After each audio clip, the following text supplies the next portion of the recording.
In contrast to wars of bygone eras, modern conflicts seldom hinge on a single decisive battle. Even when such a pivotal confrontation occurs, it tends to be protracted and lacks the clear-cut outcome of earlier times. Nonetheless, astute observers can discern key engagements within any war, and among these stands Stalingrad as a defining moment in the Second World War. This grueling battle endured for 6 harrowing months, marking one of the bloodiest chapters in history. Following swift conquest of Poland within a month, Norway in 2, and the Low Countries plus France in 6 weeks, Nazi Germany firmly gripped continental Europe. This dominance facilitated Hitler's pivot toward the USSR in 1941. The assault on the Soviet Union saw German forces swiftly occupying Belarus, Ukraine, and Baltic states and other territory, while laying siege to Moscow and Leningrad. Nonetheless, Operation Barbarossa failed to achieve a decisive victory over the Soviets in a single campaign, despite the considerable losses suffered by the Red Army. The primary objective of the German offensive in 1942 centered on the Stalingrad and the coveted oil reserves in the Caucasus. Hitler envisioned that crippling Stalingrad's industrial capacity, seizing the USSR primary oil reserves and gaining control over the Volga River, vital for the internal transportation, would deal a crippling blow to the Soviets.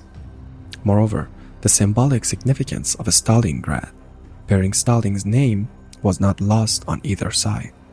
This offensive bore the codename Case Blue. The German forces massed in eastern Ukraine were split into 2 groups. Army Group A, led by Wilhelm List, and comprising the 17th Army, and the 1st Panzer Army was tasked with advancing southward toward the Caucasus oil fields.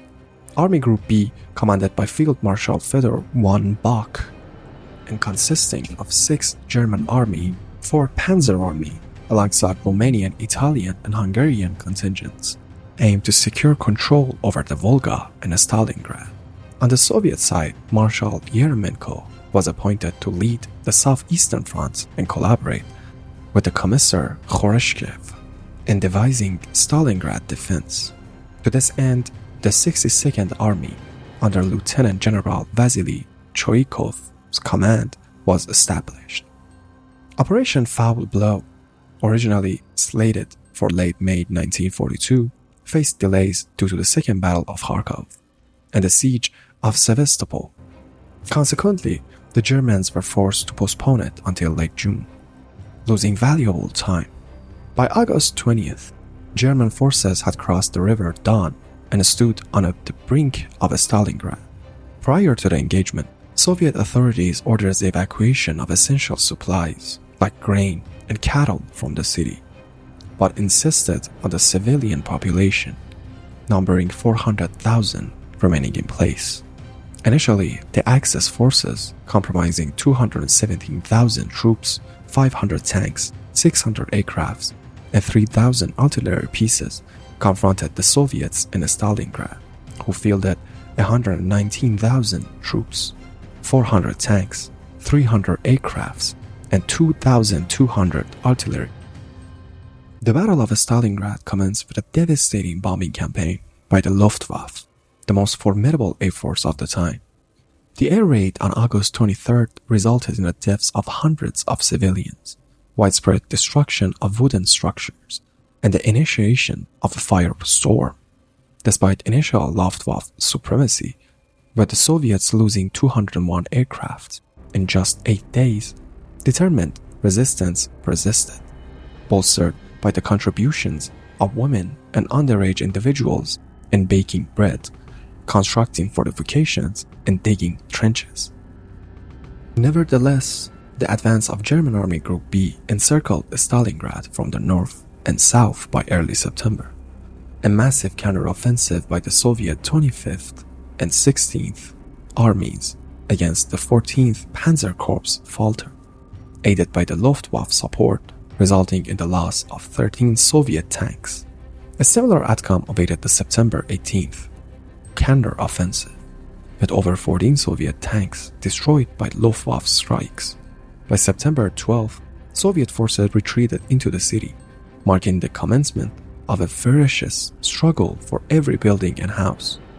Stalin's Order 227 mandated no retreat without authorization under penalty of military tribunal, reflecting a staunch, not a step-back policy, with deserters facing execution, further galvanizing the resolve of Stalingrad defenders. Historians contend that attributing the will to fight solely to coercion would be erroneous. A significant influx of volunteers, particularly female fighters, snipers, and nurses, serves as compelling evidence for this claim. Continual reinforcements streamed inform the opposite bank of the Volga, along with strategic reserves from the Moscow region, while aircraft from various parts of the country were deployed to bolster the defensive of Stalingrad. The city fiercely contested every lost position, striving to reclaim it without delay. The relentless back-and-forth struggle for control of the Stalingrad railway station, changing hands from 14 times within a span of 6 hours, epitomizes this tenacity. Describing the urban skirmishes proves exceedingly challenging due to their chaotic, protracted, and inconclusive nature. Initially, the Germans seized control of the strategic heights surrounding the city, namely Mamov, Kurgan, and Lisaya Gora. Notably, despite the German offensive, 3 Soviet factories producing iron tractors and T-34 tanks continued operation deep into the conflict.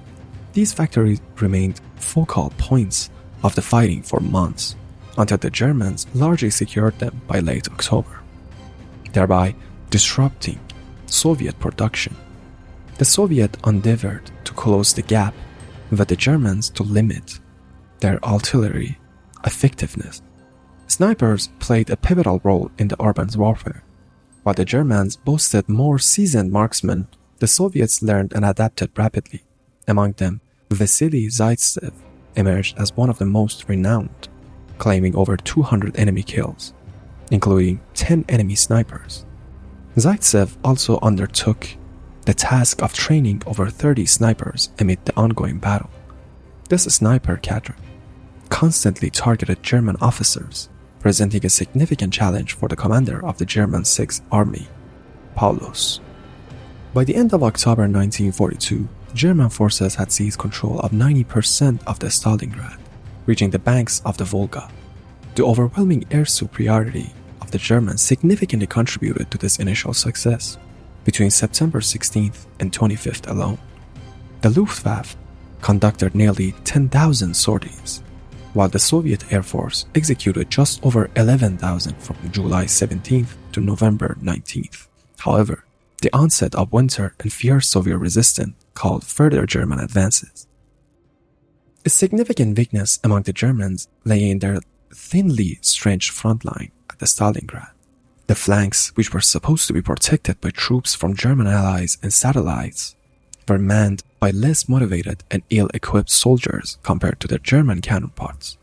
Despite pleas for reinforcements being ignored, some sections of the front line spanning 1 to 2 kilometers were defended by a mere 20 to 30 soldiers. The intense focus of the Stalingrad led to neglect and consolidating positions behind it. Requests to retreat and fortify positions behind the river were dismissed, driven by Hitler's insistence on the symbolic importance of Stalingrad and ramifications a withdrawal would have on Nazi propaganda. By late autumn, Soviet generals Zhukov and Vasilievsky had amassed nearly 800,000 troops in preparation for a counteroffensive in the Stalingrad region. Operating Uranus commenced on November 19, 1942, as 3 armies under General Vatutin's command launched an attack. The objective was to penetrate the weak German lines from 2 directions and eventually encircle the German forces. This goal was accomplished within 4 days. By November 23rd, the 6th German Army, numbering 2,650 personnel, found itself trapped by the Soviets. Despite the dire situation of the Sixth Army, Army Group A persisted in its operations in the Caucasus until December 19th, when it was forced into retreat, rendering it incapable of aiding the beleaguered forces. In response, Army Group Don, consisting of 22 divisions, was assembled under the leadership of Field Marshal Manstein to provide assistance to the Sixth Army. Manstein managed to dissuade Hitler from ordering the Sixth Army to attempt a breakout from Encirclement, assuring him that the Group Don would potentially rescue them if the Luftwaffe successfully supplied the Sixth Army by air. However, the Luftwaffe expert believed this plan was feasible. Unfortunately, this strategy backfired as the Luftwaffe lacked the capacity to adequately supply such a large force, including the core of the 4th Panzer Army, which relied heavily on a continuous fuel replenishment. Moreover, the Soviet army targeted the air bases closest to Stalingrad, further diminishing the already scarce supplies for the encircled Sixth Army. Despite German attempts to relieve the encircled forces, coming as close as 48 kilometers from the besieged area, these efforts ultimately failed, partly due to the Sixth Army's inaction. The dire situation was exacerbated by the malnourishment of German troops resulting from the shortages. Despite the inevitable outcome, the German High Command ordered the encircled forces to resist surrender for as long as possible, hoping to divert Soviet attention away from Stalingrad. Hitler's final desperate attempt to prevent the surrender of the Sixth Army occurred on January 13, 1943, when they prompted General Powerless to the rank of the Field Marshal in the hopes that Paulus would avoid being remembered as the first German Field Marshal to surrender. However, with malnourishment, ammunition shortages, and a lack of functional artillery and tanks, surrender became unavoidable. On February 2, 1943, the surrender at Stalingrad marked a significant defeat for Nazi Germany in Europe during World War II. This defeat compelled the Nazi leadership to declare a total war, rallying the German public to devote all national resources to achieve military success. However, these efforts ultimately proved futile, as Soviet forces gained momentum on the Eastern Front, while the British Army achieved victories in North Africa and prepared for landings in Italy alongside its allies.